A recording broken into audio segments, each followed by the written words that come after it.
Each year, we celebrate the International Women's Day. It's a day set aside specially to focus on women, their contributions to nation building, their roles as mothers, wives, and professionals, and quite importantly, their plight as the most vulnerable group in the society when things go wrong. On today's program, we look at the critical role that women can play in the anti-corruption crusade. Women can change the destiny of a nation positively because they occupy a prime position in the home and therefore are crucial in the training and development of members of their household. For this reason, they can act as catalysts for the much desired change that the anti-corruption crusade requires. It is the responsibility of the woman to question the sources of suspicious funds and items brought home by her spouse, children, or relatives. Hello viewers, welcome to Corruption Must Go, a production of the Public Enlightenment Department of ICPC. My name is Murna Barnabas Atiaye. We have a segment on anti-corruption news tidbits. There is also a segment on Know the Corrupt Practices and Other Related Offences Act 2000, ICPC's legal document. Let's join Ruth to bring us update with happenings in the fight against corruption after this time out.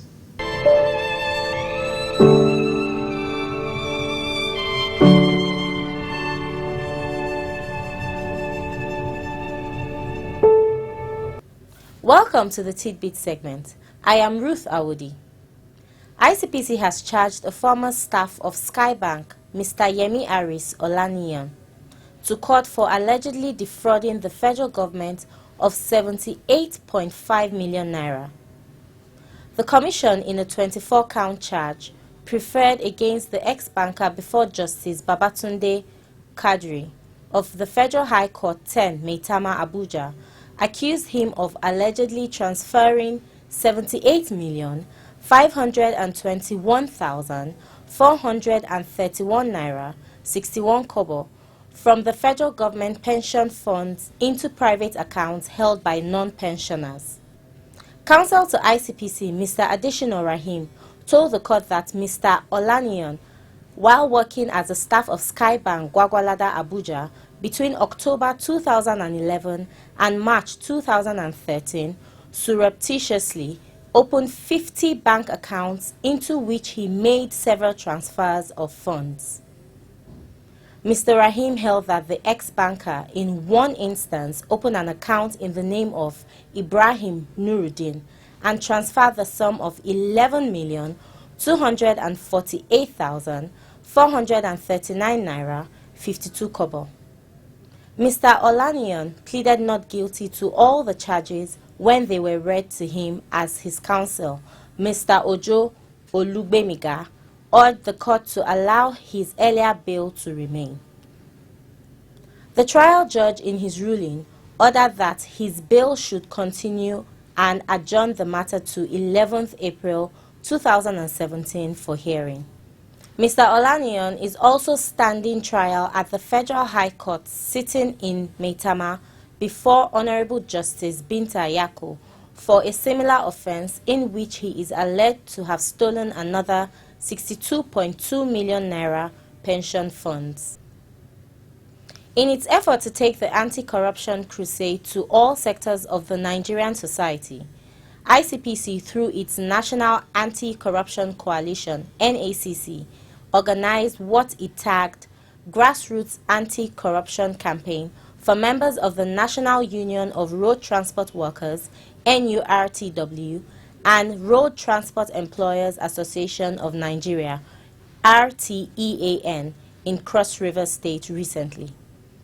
The objective of the campaign was to enlighten the NURTW and RTEAN members through information sharing on the ills of corruption while cultivating their active participation in the fight against corruption. The ICPC chairman, Mr. Ekbo Unta, who was represented at the event by the South-South Zonal Commissioner of the Commission, Mr. Henry Imore, described corruption as the breaking of rules for personal benefit.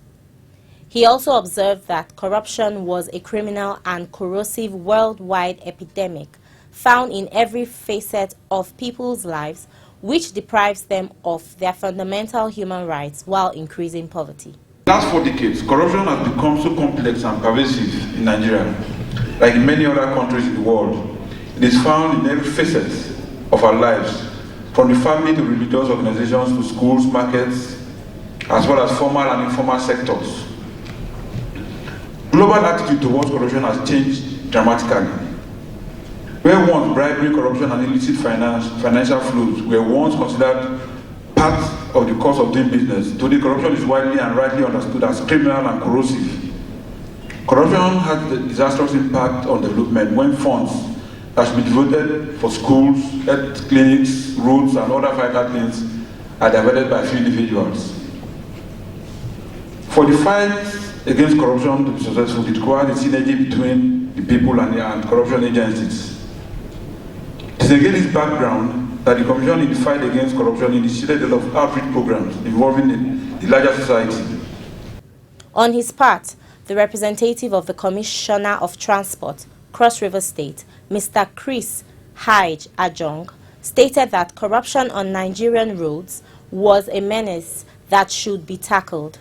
You see clearly that even from the downtrodden, you find corruption activities going on there, worse than from the top that we are looking at.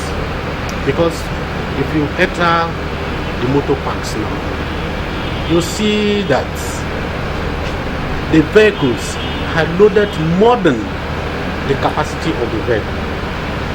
And the driver is inconvenienced, the passengers are inconvenienced, and by the time they get to the road, these vehicles have one problem or the other getting to where they are going. They are all based on corruption because the driver wants to make more money than is expected of him, so that whatever thing that he is giving to the owner of the vehicle, something will be left for him.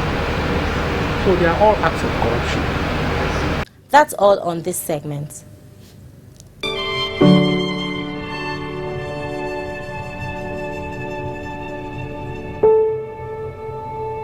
Corruption has a particularly destructive impact on a woman because she bears the brunt of its adverse effects, such as loss of her baby due to poor health care, fetching water from the stream where there is no potable water, carrying the burden of catering for children in the event her husband goes to jail for corruption, and suffers the social stigma if her children turn out to be outlaws and etc. The crusade against corruption should start right from the home. Women must sow good seeds by being upright in their dealings for children to emulate. We spoke to a cross-section of Nigerian women and mothers. These are their diverse views.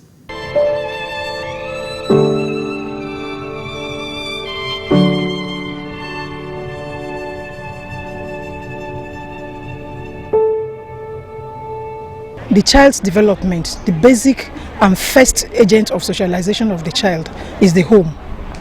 And when we lost it in the home, it becomes very, very difficult to get it back because the initial socialization that is supposed to come from the home is not there. Mothers have abdicated those roles to housemaids and to teachers in the school. So that bonding is no more there. So you find out that a child leaves a home, the mother says, my child is upright. The same child comes to school, displays different social attitudes, social habits, and the mother finds it difficult to believe that it is her child. So from the home, we have really lost it. And for us to get back to it, we need to really talk to our mothers. It is the mothers that can do it because the fathers, of course, in the African society, the role of the upbringing have been technically given to the mothers and we have accepted it. So it's left to us to now go back and take care of that role and play that role properly as mothers. The idea of building a home, the responsibility of building a home rests on both the mother and the father. So at the time of getting married, you are supposed to bond and know yourselves. So if a wife does not know her husband, That is where the problem starts from. So if as a wife, you know that my husband has these tendencies, you start working towards it, work at it. Bros, this thing you are doing, find a way of curbing it, find a way of stopping it. So before even the children start coming, those things have been taken care of ordinarily before the children start coming, so that by the time the children start coming, both of you are on the same page. Both of you will be on the same page with respect to bringing up the children properly. So you will not give, a mother will not give a child an instruction, okay, maybe a child brings a pencil that is not his own from school. And the mother sees and says, tomorrow you must return this pencil to the owner. And the father says, is it not just a pencil, leave him alone now. We are not on the same page. We are not. But if the mother scolds and the father scolds, tomorrow the child will know that if I take this home, it will not be accepted. He will not take it home. Let mothers do their work. Nobody is doing their work anymore, I'm telling you. A child has bad manners, he does not greet, is you, because you have not taught him. And it doesn't matter. Your neighbor reprimands your child, you go downstairs to fight. You know? A child is scolded in the school, a mother leaves the house to come and scold the teacher. So the teacher kind of removes her eye from that child. And she does anything. Is it not 2 o'clock you go back to your parents? And you have many difficult adults in the house, because most of these bourgeois schools, they'll just give you what you're looking for. You know, they groom the child, and after 6 years, the child's out of their hand. He's ending up in your house as a difficult adult. So people abroad are trying to curb that. We are trying to imbibe that. Don't scold the children. No, that's not Nigerian. That's not African. You scold your child. The Bible even said, spare the rod and spoil the child. So let us go back to the house and start, and stop talking about corruption of embezzling money only. Let's start from the home. We all know that the role of a woman in the society cannot be overemphasized, because we are like the foundation of every home. If a home succeeds, like they say, it's on the woman. If the home fails, it's still the woman's responsibility. So when you're talking about that, I think it cuts across.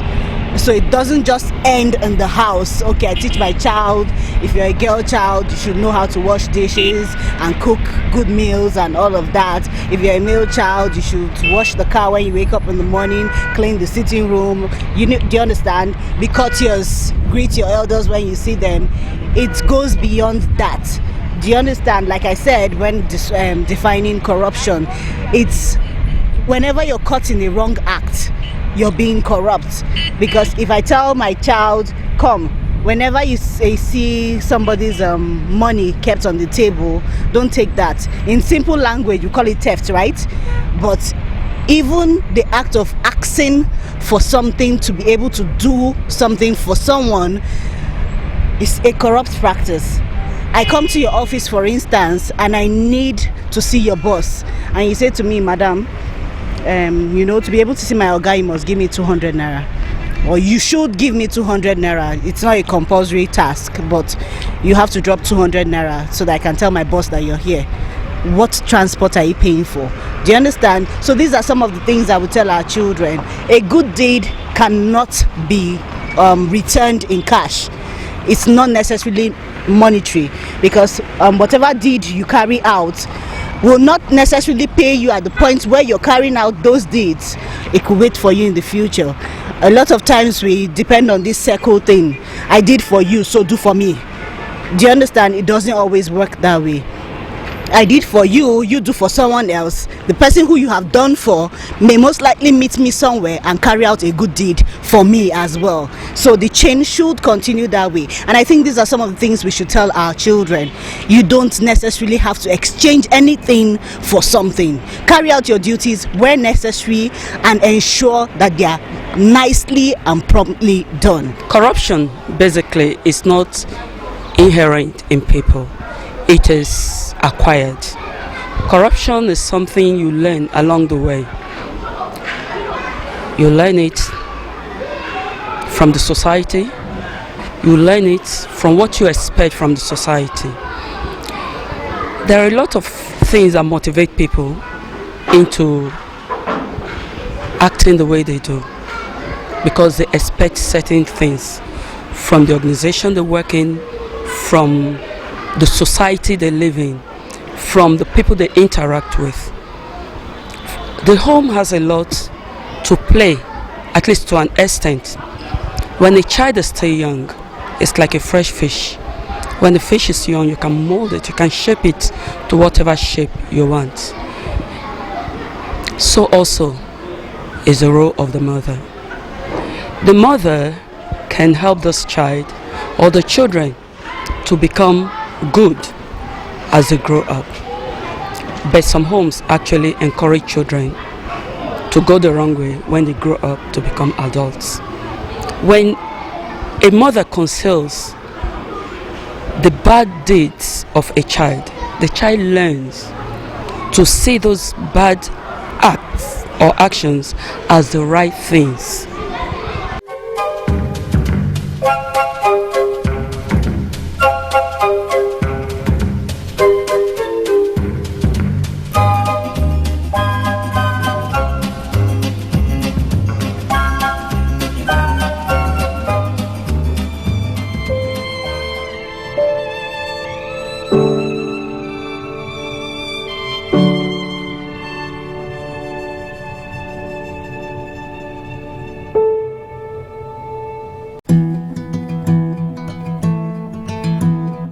Section 45 of the Corrupt Practices and Other Related Offences Act is one of the sections under the Act that empowers the chairman of the commission to issue orders regarding movable properties under investigation. Now, Section 45 is divided into 5 subsections. Subsection 1 provides that where the chairman is satisfied, based on an information given by an officer of the commission, that any movable property or monetary instrument is the subject of an investigation under the Act or is used for the commission of an offense. Where the chairman is satisfied, the chairman can make an order to a bank or financial institution in whose custody the said property or the financial instrument is in their custody. Now, the powers of the chairman under this subsection is exclusive. It's exclusive in the sense that irrespective of the provision of any law or rule of law to the contrary, once the chairman makes that order, the bank or the financial institution is bound to obey it and cannot object to it. And they have to comply with that order until the order is varied or revoked. Now, for banks that will comply with such orders, under subsection 2 of section 45, they are protected from prosecution and litigations bordering on proceedings in civil trials once they are in compliance with the directive of the chairman made pursuant to section 45, subsection 1.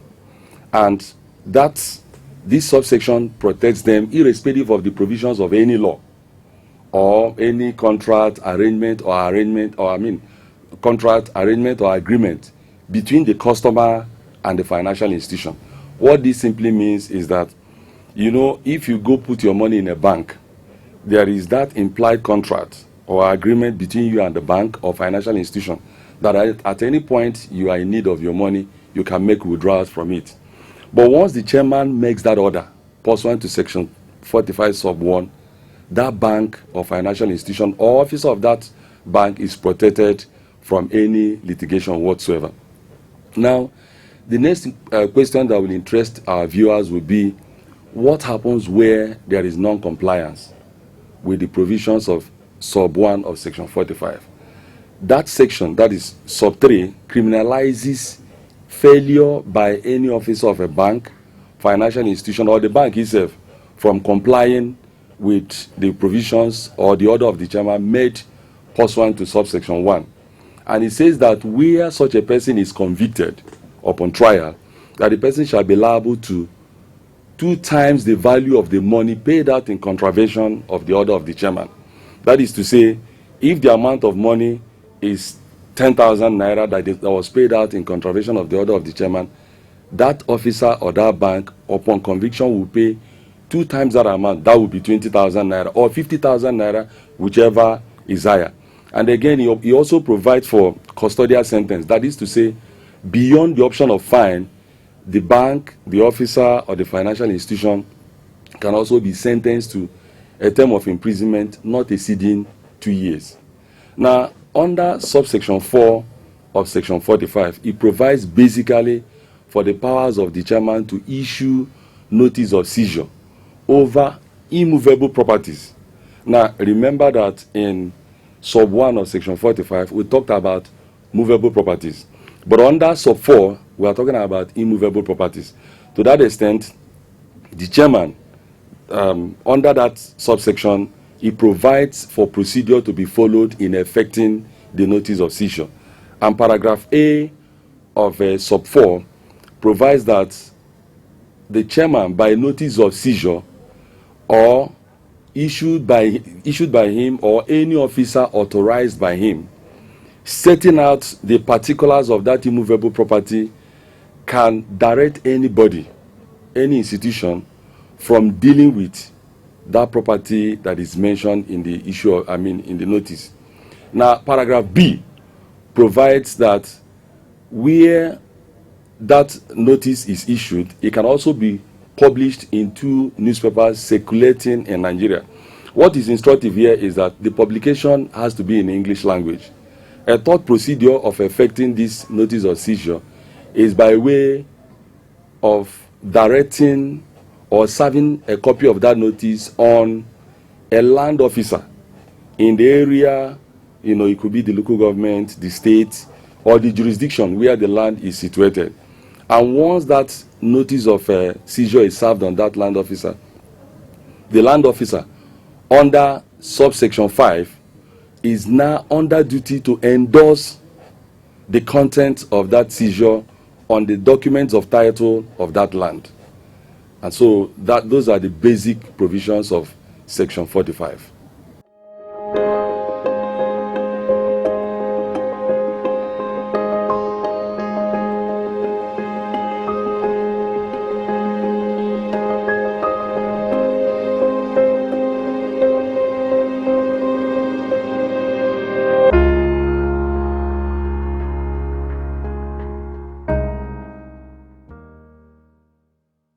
As a catalyst for change, women should stand up to their role and responsibility by encouraging their children to be honest in their dealings, discourage their husbands from engaging in any form of corrupt practices, and above all, women should live as a life worthy of emulation. That's our package for today. You can send in your comments, your questions, and suggestions via our social media platforms.